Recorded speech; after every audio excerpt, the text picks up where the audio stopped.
गर्मी में आलू पराठा बेचने वाले ससुराल में रसोई।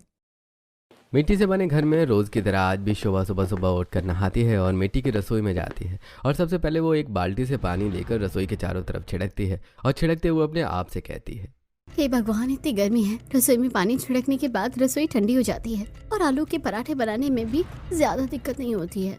पानी छिड़कने के बाद शोभा रात में उबाल कर रखे गए आलूओं को लेकर चूल्हे के पास बैठ जाती है। पहले वो आलू छीलती है, चूल्हा जलाकर कढ़ाई में जीरे का तड़का और कुछ मसाले डालकर आलू का भरता तैयार कर लेती है और फिर कच्चे आम, हरी मिर्च और नमक की चटनी इकट्ठा करके सामने रखे सिलबट्टे पर चटनी पीसते हुए अपनी बेटी रागिनी को आवाज़ देती है, रागिनी बेटा, अरे ओ रागिनी बेटा, उठ जा। अपनी माँ की बात सुनकर रागिनी आंखें मलते हुए वहां आती है। तब शोभा उससे कहती है, रागिनी बेटा, तेरे दादा दादी, पापा और चाचू चारों सुबह सुबह खेत पर गए थे। जरा जा और उन्हें बुला कर लिया। मैं बस गर्मा गर्म पराठे बनाने ही जा रही हूँ। सब साथ में नाश्ता कर लेंगे। ठीक है, मैं अभी बुला कर ले आती हूँ। ऐसा कहकर रागिनी खेतों की तरफ निकल जाती है। उधर दूसरी तरफ खेतों में किशोर और नम्रता अपने छोटे से आलू के खेत में जी तोड़ मेहनत कर रहे हैं। दोनों घुटनों के बल बैठकर बड़े ही जतन से आलू के पौधों की जड़ों पर ताज़ा मिट्टी चढ़ा रहे हैं। तभी नम्रता कहती है, देखिए जी, इस बार भी हमारे आलू कितने मोटे और साफ तैयार हुए हैं। रंगत देखिए इनकी, बिल्कुल सोने जैसे चमक रहे हैं। हमारी मेहनत रंग लाई है। अरे मेहनत तो रंग लाती ही है नम्रता। और फिर हम जो ये जैविक तरीके से खाद डालकर आलू तैयार करते हैं, उसी का तो सारा खेल है। लोग बाजार से आलू खरीदते हैं, पर जो स्वाद हमारे इन देसी आलूओं में है वो कहीं नहीं मिलेगा। तभी तो हमारे आलू के पराठे पूरे इलाके के ग्राहकों में इतने मशहूर हैं। किशोर अभी अपनी बात पूरी कर रहा था कि तभी अपने खेत से दीपक आवाज लगाते हुए कहता है, अरे किशोर भाई, मान गए आपको। इस बार तो आपके खेत के आलूओं ने कमाल कर दिया। दूर से ही दिख रहा है कि फसल कितनी भारी हुई है। क्या जादू करते हो भाई? अरे कोई जादू नहीं है दीपक भाई, बस मिट्टी से सच्ची मोहब्बत और दिन रात की मेहनत है। जितना आप खेत को दोगे उतना ही खेत आपको लौटाएगा। अरे मेहनत तो मैं भी उतनी ही करता हूँ किशोर भाई, पर पता नहीं क्यों तुम्हारे खेत के आलू को ज्यादा ही अच्छी क्वालिटी के उगते हैं। शायद तुम्हारी किस्मत भी इन आलूओं की तरह ही नेक है। किस्मत की बात नहीं है दीपक भाई, ये तो बस भगवान की कृपा है और हम सबकी एकजुटता है। तीनों आपस में हंसने लगते हैं। तभी रागिनी दौड़ती हुई आती है और कहती है, दादाजी, दादी जी, पापा और चाचू जल्दी चलिए। माँ गर्मा गर्म आलू के पराठे बना रही है और साथ में आज उन्होंने आम और धनिया की चटनी भी बनाई है। हाँ हाँ मेरी गुड़िया रानी, तू बुलाने आई है तो हमें चलना ही पड़ेगा। चलो भाई वरुण, माँ पिताजी, चलिए घर चलते हैं। हाँ भाई चलो। नम्रता, अब पेट पूजा करते हैं। हमारी बहू बिना हमारा कितना ख्याल रखती है। घर पास में है तो जैसे ही पराठे तवे से उतरते हैं रागिनी को भेज देती है ताकि हमें ठंडे पराठे ना खाने पड़े। ऐसी बहू तो किस्मत वालों को ही मिलती है किशोर जी। हाँ बिल्कुल सही कहा। चलो बेटा रागिनी, आज तो तेरे दादाजी जमकर पराठे खाएंगे। किशोर, नम्रता और रागिनी बातें करते हुए पगडंडी से होते हुए अपने घर की ओर चल पड़ते हैं। रास्ते में वो अपने आलू पराठा, टिफिन बिजनेस और आने वाली फसल की चर्चा करते हैं। घर पहुंचकर वो हॉल में बिछी हुई चटाई पर बैठ जाते हैं और उधर शोभा रसोई में गर्मा गर्म आलू के पराठे सेक रही है। साथ ही वो एक हाथ से पंखे से हवा करते हुए मन ही मन सोच रही है, हे भगवान, गर्मी कितनी ज्यादा बढ़ गई है और इस चूल्हे के पास तो और भी ज्यादा गर्मी लग रही है और मुझे अभी टिफिन के लिए और पराठे बनाकर भी पैक करना है। ऐसा सोचते हुए शोभा पराठे उतारती है और गर्मा गर्म सभी को ले जाकर सर्व करते हुए कहती है, लीजिए माँ जी, पिताजी, आप लोग गर्मा गर्म आलू के पराठे खाइए और आज मैंने आम और हरी धनिया की चटनी भी बनाई है। सभी लोग आलू के पराठे के साथ कच्चे आम और हरी धनिया की चटनी खाना शुरू करते हैं। तब नम्रता तारीफ करते हुए कहती है, वाह बहू, गर्म गर्म पराठों के साथ धनिया और आम की चटनी, मजा ही आ गया खाकर। हाँ माँ, हमारे ग्राहकों को भी शोभा की बनाई हुई अलग अलग चटनी पराठे के साथ बहुत अच्छी लगती है। पापा, मुझे भी माँ की बनाई हुई आलू के पराठे की चटनी बहुत अच्छी लगती है। सभी बातें करते हुए खाना खाते हैं। तब शोभा कहती है, आप सब लोग खाना खाइए, तब तक मैं सभी ग्राहकों का टिफिन पैक कर देती हूँ। हाँ याद आया, आज 2 नए ग्राहक और जुड़े हैं हमारी टिफिन सर्विस से। तुमने तो 2 एक्स्ट्रा टिफिन तैयार कर दिए है ना? सच्ची अरुण जी, ठीक है, दोनों नए ग्राहकों के लिए मैं टिफिन पैक कर दूंगी। भाभी, एक ग्राहक ने एक्स्ट्रा चटनी की डिमांड की है तो उसका भी ध्यान रखना। हाँ विकास, आप लोग तसल्ली से खाना खाइए, तब तक मैं टिफिन पैक करके ले आती हूँ ताकि आप लोग निकलते वक्त देर न करें। शोभा टिफिन पैक करने के लिए अंदर जाती है।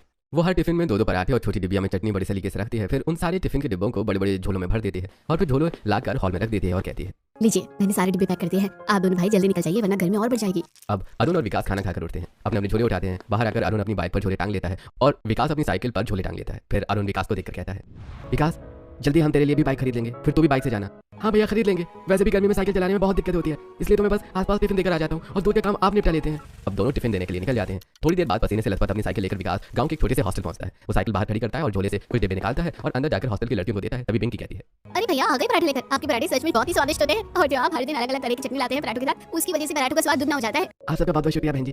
अच्छा मैं चलता हूँ, मुझे और डिलीवरी देनी है। अब पिंकी और उसकी सहेलियां हॉस्टल में लगे बड़े से पेड़ के नीचे बने चबूतरे पर बैठकर आलू के पराठे का टिफिन खोलकर खाने लगते हैं। तभी पिंकी की सहेली निम्मी वहां आती है और पिंकी से कहती है, अरे पिंकी आ गए तेरे आलू के पराठे, ला मुझे भी खिला। तेरे मुंह से इतनी तारीफ सुनी है कि आज तो मैं भी खाकर ही रहूंगी। हाँ हाँ निम्मी, तू मेरे साथ बैठ और खा कर देख। अब निम्मी भी पिंकी और बाकी सहेलियों के साथ बैठकर आलू का पराठा खाती है और खाकर तारीफ करते हुए कहती है, यार ये आलू का पराठा तो सच में बहुत ही टेस्टी है और ये चटनी उससे भी ज्यादा। ऐसा कर कि तू कॉल करके कल मेरे लिए भी एक टिफिन बुला लियो। उधर दूसरी तरफ अरुण भी फैक्ट्री पहुंच जाता है जहां वो मजदूरों को टिफिन देता है। तो भैया कहता है, आ गए यार भैया, आज मैंने आपको 2 टिफिन एक्स्ट्रा लाने को कहे थे, आप लाए हो ना? आज से 2 मजदूर एक्स्ट्रा आपका टिफिन लेंगे। हाँ भैया आप चिंता मत करो, ये रहा आपके टिफिन और ये रहा आपके 2 एक्स्ट्रा टिफिन। अरे वैसे आपके कैसे आलू के पराठे और चटनी की बात अलग है, खाने में मजा आ जाता है। ऐसी और बाकी मजदूर भी अरुण से उसके पराठे की बहुत तारीफ करते हैं। अरुण पराठे लेकर वहां से बाकी जगह डिलीवरी देने के लिए चला जाता है। तो वहीं दूसरी तरफ किशोर और नम्रता खेतों में पसीना पसीना होकर आलू उखाड़ कर टोकरी में जमा कर रहे हैं। तभी शोभा वहां आती है और कहती है, मासी लाइए मैं भी आपकी मदद कर देती हूँ, ये आलू कब तक करेंगे? अरे बेटा तो यहाँ क्यों आए? तेरा 6 महीना चल रहा है, तुझे इस हालत में आराम करना चाहिए। धूप भी बहुत तेज है, तू घर जाकर आराम कर, हम कर लेंगे। मासी मुझे कोई दिक्कत नहीं होती है, मुझे तो बचपन से खेतों में काम करने की आदत है। मेरे मायके में भी पिताजी के यहाँ बहुत बड़े खेत है, थोड़ा हाथ बटाने को काम चल जाएगा। शोभा भी उनके साथ लग जाती है। बाकी खेत में काम कर रही मोनिया और दीपक के साथ देख रहे थे। ये देख मोनिया दीपक से कहती है, देख रहे हो कितनी अच्छी मिली है छोटे को, इस हालत में काका और खेत का काम कितनी खूबी निभा रही है, साया बन कर रहती है अपने सासू के साथ। हाँ भैया शोभा बाकी बात नहीं है, काश विकास के लिए भी ऐसे ही कोई लड़की मिल जाए। वैसे मेरे दिमाग में बात है, मेरी बहन की बेटी है कल्पना, पढ़ी लिखी भी है और बस संस्कारी भी। अगर तुम कहो मैं नम्रता से विकास की शादी की बात करूं, ये तो बहुत अच्छी बात हुई, तुम्हारी बात करो। मोनिया काम लोग नम्रता के पास आती है और कहती है, मैंने नम्रता बात पूछी थी तो मेरे विकास की शादी का है कि नहीं, यार से काम भी खाते होंगे। यार तो तुम है मुनिया, बस मेरी नजर नहीं आ रही थी, तुम्हारी बात बताया। हां मेरी बहन की बेटी है कल्पना, बहुत अच्छी लड़की है, अगर तुम इसके लिए तो मैं बात कर रहा हूं, इसमें सोचने वाली क्या बात है? तुम बात करो, कहीं एक और हो जाएगी तो हमें मिल जाएगी। मासी ये तो बहुत खुशी की बात है, देवी जी दोनों लोग हैं, अगर लड़के हैं तो मुझे घर के चाहिए। अब ये लोग ये मालूम है, हम तो किसी को चाहते हैं। वो अपने से टोपी लाते हैं। रानी भी अपनी खुशी लेकर आती है और कहती है, दादाजी मुझे लालू को मेरी भी टोपी मिल जाएगी, ठीक है तो कैसे करे? हां भाई लाली कैसे कह सकते हैं, ला लेते हैं। आप ये भी समझ गए। जब बात लड़के की बात है, बहुत से बालों को आगे एक मिनट मोड़ रही है। बहू के काम करने बहुत जरूरी है, जल्दी खाना बने, बेबी डिलीवरी देकर आई हूं। सुबह सुबह भी आलू वाली करके बनाना शुरू कर दिया। वो खाना आलू गोभी सब्जी रोटी और मसाले चिकन तब तो ये जो सारी खाने वाली है। लोग खाते हैं बन जाए। जैसे सुबह कुछ नहीं लगो होता है। हां आलू ये तो वाली कैसे आप ये के साथ देवी सोचने का नहीं जानना। हां भाई आप आलू के साथ और भी बना दिया। आज मेरे लिए आलू के साथ हां ये दादाजी लालू लगा के देखो, अगर स्वाद है तो सुनना नहीं। बात में वाला एक बात करते हैं। अली चोम आलू चोम लेते हैं। उधर लोग सारे इधर बात करते हैं। पूरी मुंह से सारा है। उधर प्रयास करते हैं। ताकि पीछे लोग मजा आते हैं। आलू के साथ बड़ा है। मेरे को रात को मैं काम बहुत है, मैं करके आता हूं। मैं आई हूं। अब उसमें करना है। अभी किसी ने कलर भी वहां पे बात करते हैं। तुम ज्यादा चले। अरे ये इतना आलू कर रही है, मला ये चाहती है। शोभा भी और और एक काम करते हैं। तो मैं रिजल्ट अच्छा लगा, मैं नहीं बात कर रही हूँ। ठीक है तो आप हमारे लिए मेरी बात कर रहे हो, रोज आपको सीधी सारी अच्छी लगती है। आलू लगी मैं मेरे लिए एक्चुअली का वो एक माला लिखा